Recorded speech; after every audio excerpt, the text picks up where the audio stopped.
Well, hello, everybody, and welcome to a See It or Skip It review of self-identified frustrated film critic and now filmmaker Chandler Levack's I Like Movies, a Bildungsroman about a socially inept Tarantino in potentia who and his many complicated relationships, including the one with his older female video store manager, of course, at his very first job.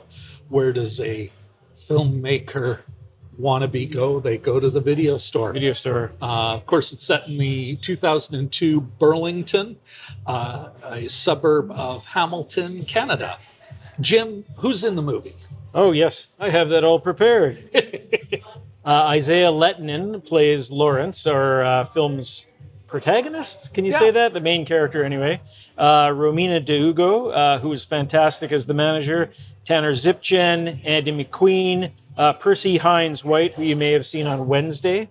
Krista Bridges plays his mom, and Dan Byrne, amongst others. That's a few of the cast, but yeah.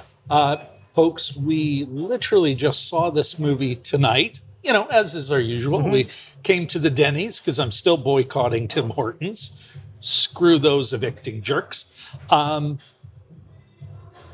We were also fortunate enough, the filmmaker herself was at the theater. We were at the Winnipeg Cinematheque, the Dave Barber Cinematheque.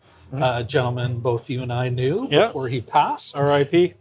And it was a great experience. We got to ask her some questions. But let me ask you this. It is our protagonist is going through that time of life, high school. Was there anything about the film, Jim, as you're watching, you go, that's really hitting close to home? Yeah. I was sort of accused of being a bit of a self-involved jerk when I was, in my teenagehood. But yeah, no, I not as bad as, not narcissistic personality disorder, which he's accused of being at some point. But I think we all get a little bit insufferable. Yeah. At a certain point. Yeah. I think I wrote it down as a detestable little prick. That said, I suspect every parent goes through those periods where they're going, I love them, but I like none of my children right now. I think during the movie, Rob actually cheered when somebody took a Wendy's Frosty away from him for being a jerk. Yeah. And he went, yes. Give us your high level, your impression of the flick. Yeah, I was describing this one to my wife earlier, and I thought, it sounds a little bit Wes Anderson-y, and Ms. Levack mentioned Wes Anderson, too, in her Q&A. But it sort of has that insufferable, that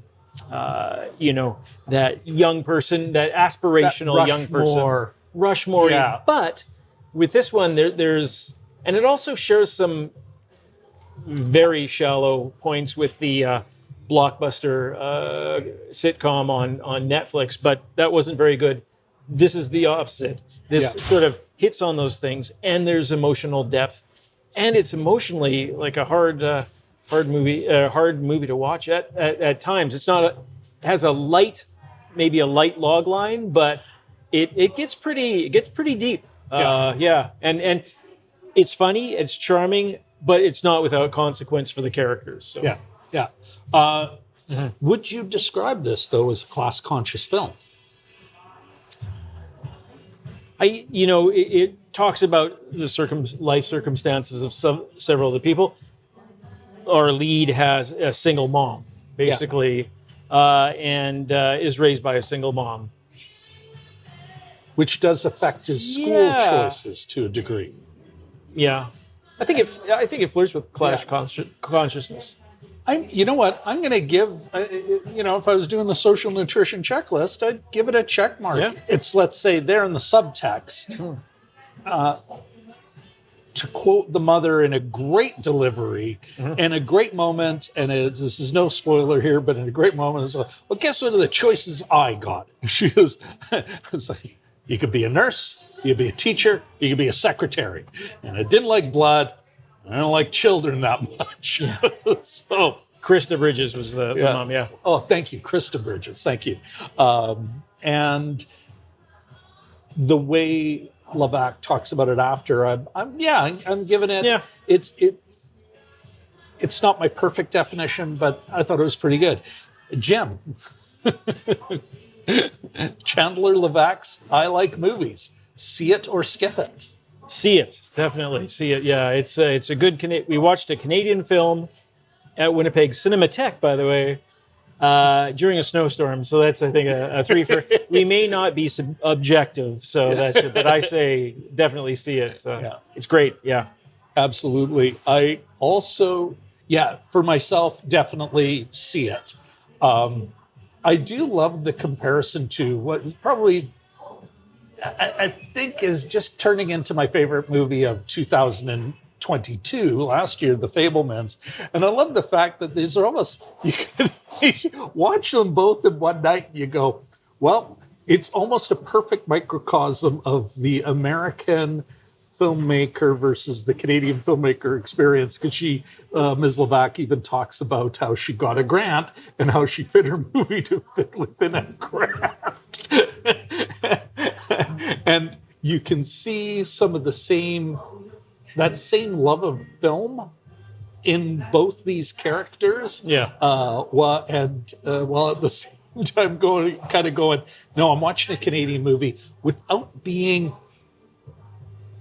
precious about it or obvious. It's definitely set in Canada, but in an honest and unself-conscious way. Yeah. No, I saw it Turning Red yesterday, and same kind of thing. They don't not mention Canadian places, but they're not in your face necessarily about it. So, and also notwithstanding what the character says much later in the film is kind of an offhanded comment a youth would say about their town. Not in that knee-jerk Winnipeg insecure. It's honest about its place and her memory, Chandler Levack's memory of growing up in the suburbs in the early 2000s. And not all the Canadians are nice. No. Some are insufferable little shits. Yes. Who need to learn. Yes. Who need a comeuppance or two. Yeah, it's worth another watch. Yeah, definitely. Yeah, absolutely. I'm looking forward to this coming out on streaming. Of course, it's traveling Canada right now. Yep. In a weird little way. It's playing in Winnipeg theaters right now, or in a Winnipeg theater right now. But this will definitely be online. And when you're surfing through, put it in your queue, watch it. But be prepared. As you had said, I would even say a gut punch. You reach a point where it takes a couple of turns and you really do feel hit. Yeah. And I think it'll be a while before I can really process what I'm thinking about that and what that really means for, let's say, my final conclusion on the film. I was saying to you in the car, Jim, I think what I've learned about the thing we've been doing for the last, coming up on 3 years in a month,